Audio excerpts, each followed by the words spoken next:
कंधे पर बस्ता लादे डरते डरते कृतिका बस में चढ़ तो गई, लेकिन आज भी वो स्कूल जाने से कतरा रही थी। उसके पापा ने उसे कई बार समझाया, किसी भी समस्या का समाधान उससे भागना नहीं बल्कि उससे लड़ना है। कृतिका 11वीं में पढ़ने वाली वाणिज्य की विद्यार्थी है। उसकी शुरू से गणित में बहुत रुचि थी। उसके 10वीं में 90% मार्क्स आए थे, जिसमें गणित में ही सबसे अधिक थे। वो सरकारी स्कूल में पढ़ने वाली एक साधारण से नैन नक्श, रंग सांवला, कद ठीक ठाक, दुबली पतली सी लड़की थी। उसकी सबसे बड़ी कमी, जिस कारण वो हीन भावना की शिकार होने से ज्यादा अपनी गणित की अध्यापिका की नफरत का शिकार हो रही थी, वो था उसका बिहारी होना।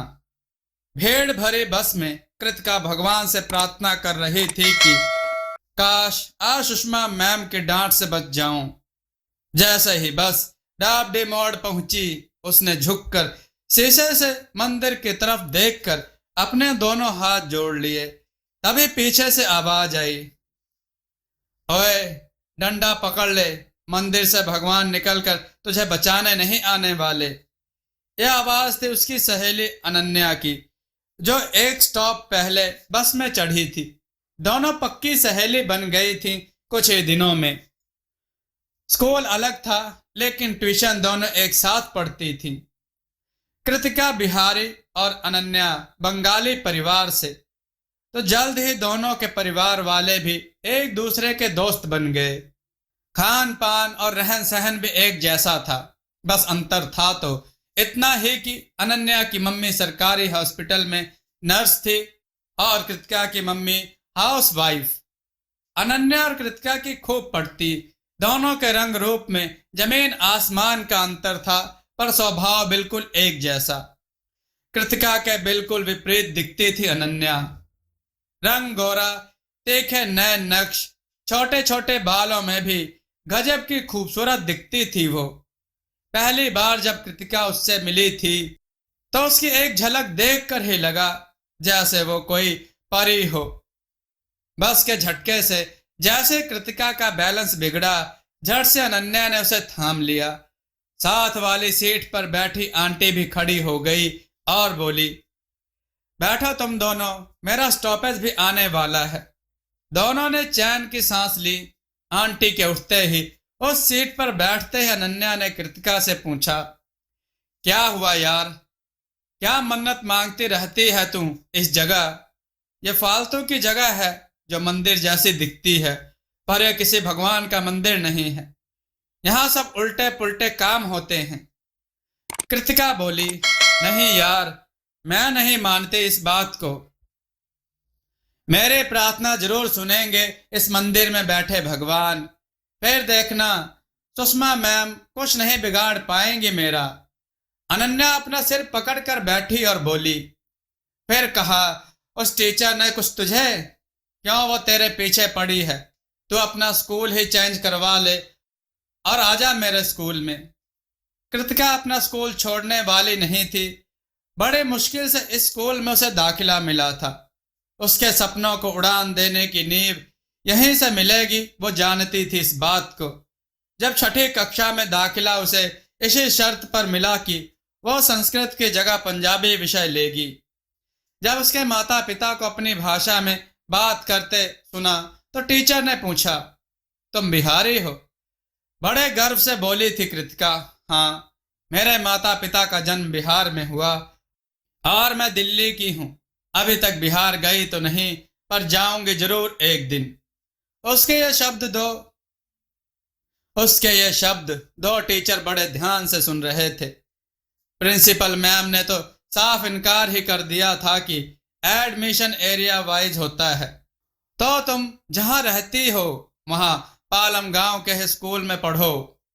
वहीं बैठी एस कुमार कृतिका की आंखों के सपनों को देख रही थी। प्रिंसिपल के पास जाकर उन्हें मनाया। कृतिका को कोई परेशानी नहीं थी, संस्कृत पढ़े या पंजाबी, दोनों ही विषय उसके लिए नए थे।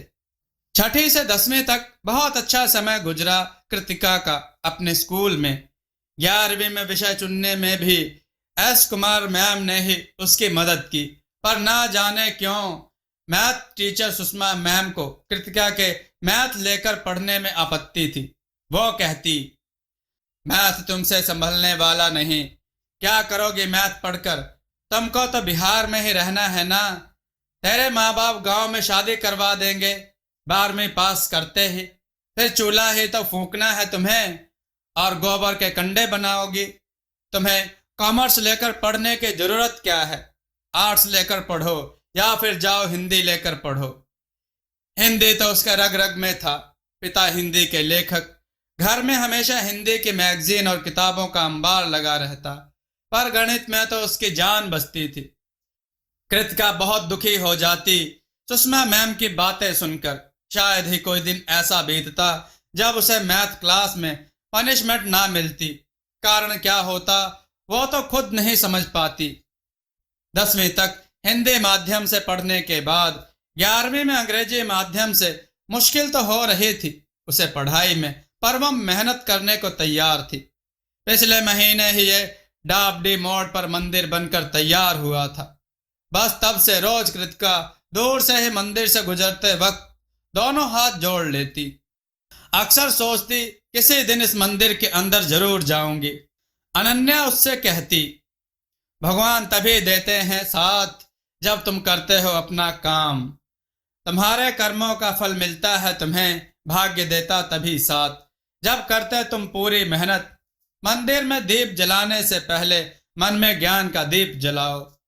दोनों सहेलियां बातें करते हुए भूल ही गईं कि कृतिका का स्टॉप तो पीछे ही छूट गया और अब अनन्या का स्कूल भी आ गया।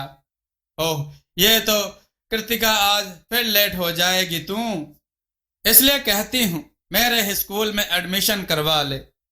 नहीं, पलायन तो नहीं करूंगी मैं, क्योंकि पापा कहते हैं घबराने से नहीं चलेगा काम, मुंह फेरने या पलायन से नहीं होगा समस्या का समाधान। फूल ही नहीं बिछे होंगे राहों में, कांटों पर भी चलना पड़ेगा। अच्छा बाबा, धन्य है तू, जा चल कांटों पर और खाती रह डांट अपनी सुषमा मैम से। चल जल्दी से रोड क्रॉस कर और रिक्शा ही कर ले। कृतिका रोड क्रॉस कर रिक्शा को रोकने की कोशिश कर रही थी, पर कोई रिक्शा ऑटो वहां रुक ही नहीं रहा था। फिर कुछ न मिलने पर वह पैदल ही चल पड़ी। आज तो बहुत ही लेट हो जाएगी सोचते हुए वो दौड़ती जा रही थी। जब स्कूल के गेट पर पहुंची, प्रेयर खत्म हो गई थी और पीटी और योग क्लास चल रही थी। आधे बच्चे पीटी कर रहे थे तो कुछ योग कर रहे थे। हर बुधवार और शनिवार को प्रार्थना के बाद आधे घंटे रुकना होता था, सभी बच्चों को असेंबली ग्राउंड में ही। कृतिका ने जैसे ही स्कूल में एंटर किया उसे वहीं रोक लिया। स्कूल की हेड गर्ल ने रजिस्टर पर अपना नाम, क्लास और लेट आने का कारण लिखने के बाद वो भी बाकी लेट लतीफ छात्राओं की लाइन में लग गई।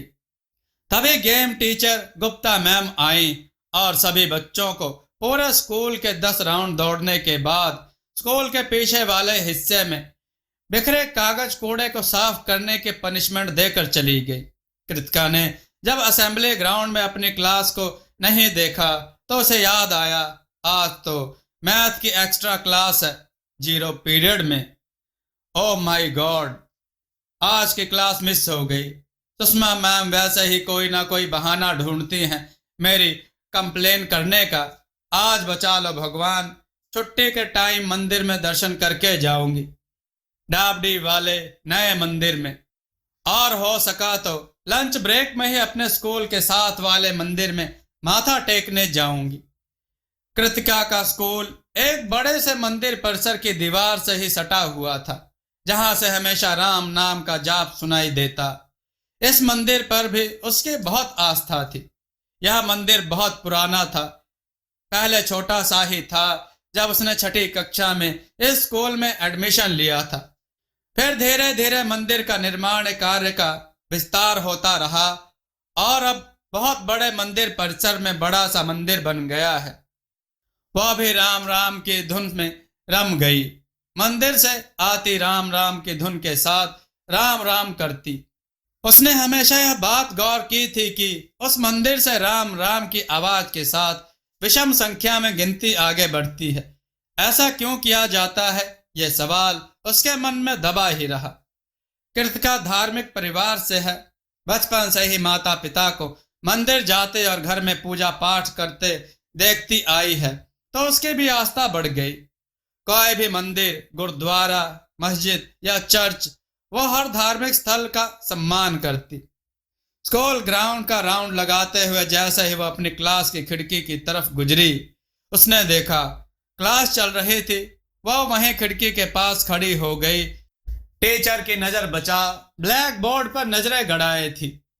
सुषमा मैडम पढ़ाती तो बहुत अच्छा है, इसमें कोई दो बात नहीं। उनकी क्लास का रिजल्ट हमेशा 100% रहा है। वो 25 साल से इस स्कूल में पढ़ा रही हैं। शायद इसलिए वो बहुत ही चुनकर और बहुत कम छात्राओं को ही अपनी क्लास में रखती आई हैं। उन्हें ना जाने क्यों बिहारी नाम से ही चिढ़ है। वैसे वो इतनी बुरी भी नहीं है जितना दिखती हैं। स्कूल के 11वीं 12वीं की छात्राएं तो उन्हें छिपकली नाम से ही पहचानती हैं, पर कृतिका को इस तरह टीचर्स का नाम रखना बुरा लगता है। उसके सामने मैम के पीठ पीछे जब कोई उन्हें छिपकली बोलती तो कृतिका हमेशा टोकती। इस पर बाकी बच्चे कहते, तो महान है यार, इतना सताती है तुझे, फिर भी तो उनके लिए छिपकली शब्द सुनकर परेशान हो जाती है। छिपकली की तरह तो वो रंग बदलती ही है। क्लास के 48 विद्यार्थियों के 2 ग्रुप बटे थे, जिनमें 6 छात्राएं गणित की और 42 हिंदी की। अपने फेवरेट स्टूडेंट के साथ कितना अच्छा व्यवहार करती है और तेरे साथ कितना बुरा, फिर भी तू। कृतिका खिड़की के पास खड़ी हो मैम को ध्यान से सुन रही थी। आज मैडम कॉम्प्लेक्स नंबर के बारे में समझा रही थी। तभी पीछे से रिया ने उसके कंधे पर हाथ मारते हुए कहा, अरे तू यहाँ क्या कर रही है? गुप्ता मैम राउंड पर हैं, तुझे यहाँ खड़ा देखेगी तो तेरी शामत है। रिया आर्ट्स लेकर पढ़ रही है। 10वीं तक दोनों एक ही सेक्शन में थी। रिया ने कंधे पर अपना बैग टांगा हुआ था, पर कृतिका तो अपना बैग वहीं गेट के पास पेड़ के नीचे रख आई थी। कृतिका बोली, रिया जरा अपनी रफ कॉपी और पेन देना, बहुत इंपॉर्टेंट क्लास चल रही है, जरा ध्यान रख ले यार। जैसे ही गुप्ता मैम या वो हेड गर्ल आए मुझे बता देना। ठीक है, चल दोस्ती में चलता है, मैं यहीं हूं। तेरे बदले भी कूड़ा बीन देती हूं। जैसे ही मैं 3 बार लगातार खांसी करूं तो समझ जाना खतरा मंडरा रहा है तेरे सिर पर। कहकर रिया हंसते हुए अपने बैग से अपने रफ कॉपी और पेन निकाल कर कृतिका को दे देती है। कृतिका फटाफट ब्लैक बोर्ड से सब नोट करने लगी। मैम की आवाज साफ साफ उसके कानों तक नहीं पहुंच रही थी तो वो दूसरी खिड़की के पास चली गई। ब्लैक बोर्ड पर कुछ ट्रिग्नोमेट्रिक फॉर्मूले लिख मैडम डेस्कों की कतारों के बीच टहलने लगी और सबकी कॉपी पर नजर रख रही थी। पूरी क्लास में मात्र 5 छात्राएं ही तो थीं। सुषमा मैडम की नजर तो शायद मुझे ही खोज रही थी। आज वो मन ही मन खुश थी कि मैंने आखिर हार मानकर विषय बदल लिया या फिर स्कूल ही बदल लिया। कृतिका ध्यान से मैडम के चेहरे पर आती मुस्कुराहट को देख रही थी कि अचानक जिसका डर था कृतिका को वही हुआ। सुषमा मैडम की नजरें उससे टकरा गई। तभी रिया के भी खांसने की आवाज से वो चौंक गई। अब तो कृतिका दोनों तरफ से फंस गई थी। सुषमा मैडम ने भी उसे देख लिया था, क्लास के बाहर खिड़की के पास खड़े, और गुप्ता मैडम तो जस्ट उसके पीछे खड़ी थी। एक तरफ खाई एक तरफ कुआं, अब क्या करे कृतिका।